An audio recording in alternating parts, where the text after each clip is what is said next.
ሰላም እንደምን ሰነበታችሁ ውድ ተመልካቾቻችን። የዕለቱን ዜናዎች ይዤላችሁ የቀረብኩት እኔ ዮርዳኖስ ዮሐንስ ነኝ። አብራችሁን ቆዩ።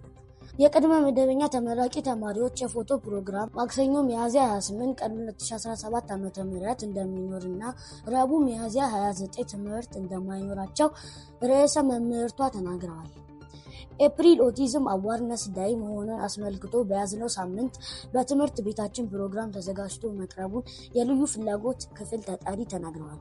ግንቦት 1 ቀን የሶስተኛ ሩብ ዓመት የውጤት መግለጫ ቀን እንደሆነ ትምህርት ቤቱ ያሳወቀ ሲሆን ከጠዋቱ 3 ሰዓት ጀምሮ ወላጆች ከመምህራን ጋር ስለ ልጆቻቸው ውጤት መነጋገር እንደሚችሉ ትምህርት ቤቱ አስታውቋል። የአምስቱ ትምህርት ቤት የፓርላማ ተወካዮች በዓመቱ ስለተሰሩ ስራዎች አፈጻጸም ሪፖርት ማቅረባቸውን የወረዳ 05 ትምህርት ጽሕፈት ቤት አስታውቋል። ስራ በምን አግባብ እንደሰራችሁት የሚል ነገር ከእናንተ ጥያቄ መጠየቅ አለበታል። ምክንያቱም ለቀጣይ እናንተ ያንን ስራ እንድትሰሩ።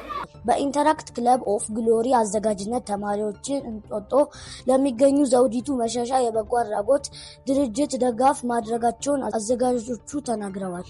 ከዜናዎቹ ጋር እኔ ዮርዳኖስ ዮሐንስ ነበርኩኝ። እስከ ሳምንት ቸር